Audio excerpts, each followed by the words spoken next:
ultrasound. Sige. Basta ano, walang problema yan. Mga kababayan, dinala ko si George. Mga kababayan, dinala ko si Mario dito sa ano, sa private na para hindi masyadong matagal, no? Basta ma-check natin kung ano yung sakit talaga niya. Sige, walang problema. Okay po, Dads. Daling na doon, Dads. Ha? Daling na po doon. Oh, pag okay na, kakain din tayo, ha? Opo. Hindi pa tayo nagla-lunch. Ano oras na? Oh, alauna na. Alang umaga, mapagpalang oras, araw sa inyong lahat mga kababayan. Sa araw na ito, dadalhin natin si Kuya Mario sa paggamutan para hindi na siya nagtitiis sa sakit ng tiyan niya, para mabigyan ng tamang gamot. Mga kababayan, mga kabarangay, samahan niyo po kami. Maraming salamat at i-share na rin ang video ito. God bless.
So ayan mga kababayan, no? Andito na po kami sa ospital o sa bahay pagamutan. At alam nyo naman po yung batas, lalong-lalo na dito sa Pilipinas, hindi po ina-allowed yung camera.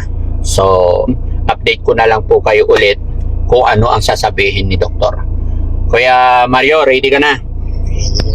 Ready na po. Okay, wag kang kabahan, wag kang matakot. Hindi po. Yung i-check sa'yo, tiyan lang, hindi nakakamatay yan. Ang layo sa utak eh, no? Kaya wag kang matakot, wag kang kabahan, ha? Ha? Okay, very good. Pupunta tayo dyan para gamutin. Kasi mga kababayan, si Kuya Mario, parang ano, napapansin ko sa kanya, parang walang tiwala sa sarili, parang ganun. Hindi siya nai-open sa mga tao, kaya napakatahimik ng kanyang buhay.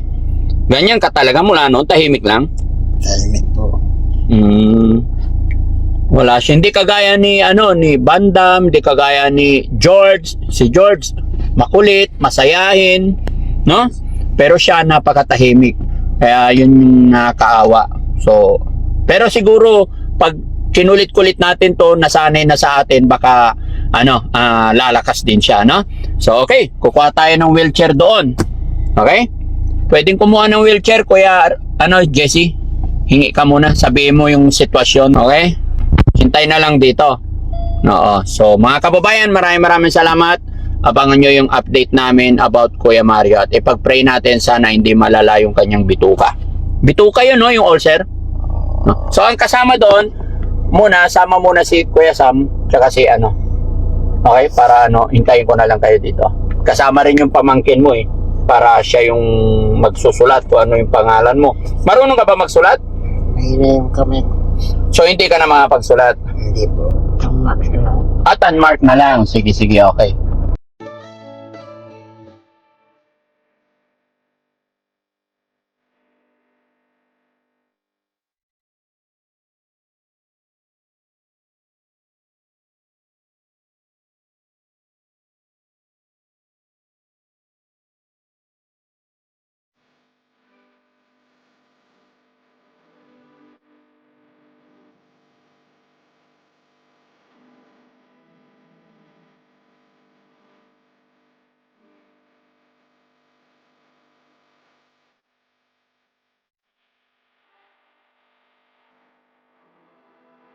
May babayaran 2,000.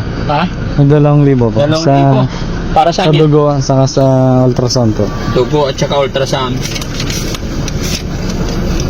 Sige. Basta ano, walang problema yan. Mga kababayan, dinala ko si George. Mga kababayan, dinala ko si Mario dito sa ano, sa private na para hindi masyadong matagal, no? Basta ma-check natin kung ano yung sakit talaga niya. Sige, walang problema. Okay po, Dads. Daling ka na doon, Dads. Ha? Daling ka na po doon. Oh, pag okay na, kakain din tayo, ha? Opo. Hindi pa tayo nagla-lunch. Ano oras na? Oh, alauna na. Pero iayos nyo muna lahat. Okay? Hintay lang ako dito. Opo, Dads. Sige. Okay, sige. Salamat po. Kaya, saan daw tayo? Saan na tayo? Saan? Tara.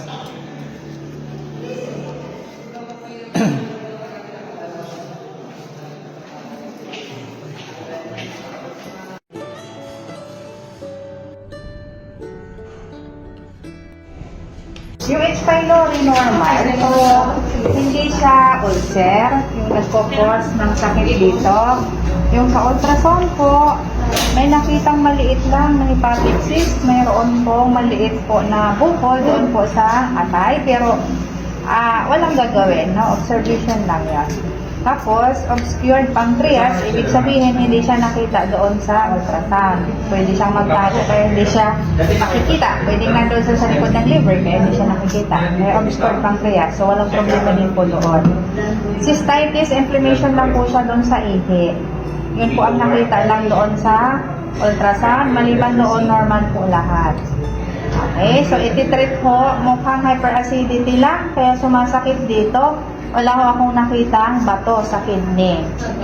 Okay, so bawal muna panghang, maasim, kape. Mahilig ba? Soft drinks, kape gano'n. Bawal muna, soft drinks din bawal. Kasi acidic sila, pwedeng mag-cause po ng pagsakit ng sikmura. Okay? O, yan lang naman. So, wala namang dapat ipag-alala. Ha? Yung resulta mo. Negative for H. pylori.